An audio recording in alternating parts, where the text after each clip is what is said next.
Luckily, Zuzana Bortsoi has enough wood in store at her house in Moldova, because at the cold start of the year, Moscow shut off the gas.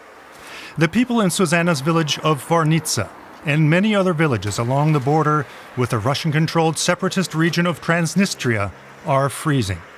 Their power and gas used to come from there. In this time of need, everyone has to improvise.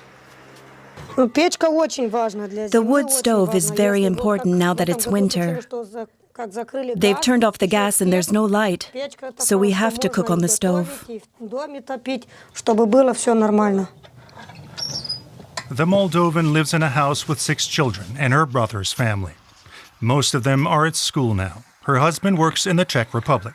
There's only electricity every 4 hours and buying gas is expensive. We've had to hook up a gas cylinder because I can't start the wood stove before the children go to school in the morning. We heat the water for tea on the stove. A gas cylinder like this costs almost 40 euros and only lasts for a month and a half. The Bortsois need around 700 euros a month, but life is getting more and more expensive, especially here on the border to Transnistria. Last year, Russian gas was dirt cheap. Now that supplies have been cut off, inflation is high and prices are rising.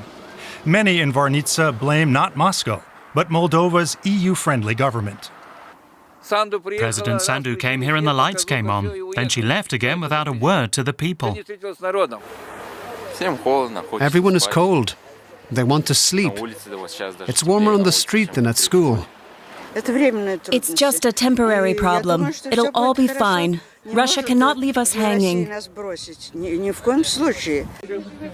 But Russia has cut off the power supply to Transnistria and the villages on its border, and Moldova's dependence is plain to see. For decades, little thought was given to an alternative energy supply, but the former energy minister denies responsibility. The problem that they experience is actually deliberately invoked by external actors, by the Russian Federation, and the government is going to do everything possible to alleviate this shock. And with the support of the international partners, we are increasing the budgets allocated for compensations for the poor households. The newly re-elected pro-Western president of Moldova, Maia Sandu, has declared a state of emergency. She's trying to buy electricity abroad as quickly as possible and hopes to reunite her country with the separatist region. Energy is central to the cause. This is why the country's largest energy supplier wants to end its dependence on Russia. Diversification of supplies, especially in terms of energy balance, to use a lot of renewable energy and improve the energy infrastructure in the future, especially dealing with the power interconnections. It's important to have much more sustainable and secured energy system and to be really independent and to have different supply sources from the market and from the region. But it will take time. Back in Varnitsa, it's just after 4 p.m. and it's getting dark. They've turned off the power.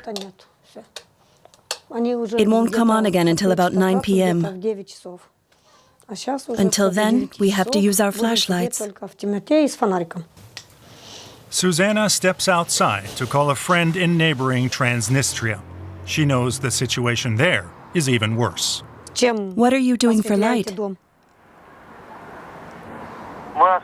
Using the smartphone.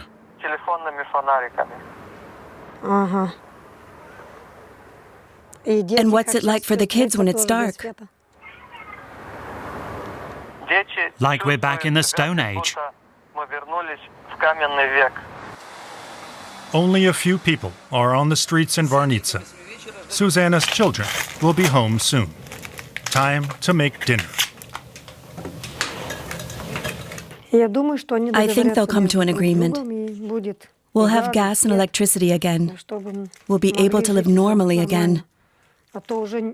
You can't go on living without light and gas.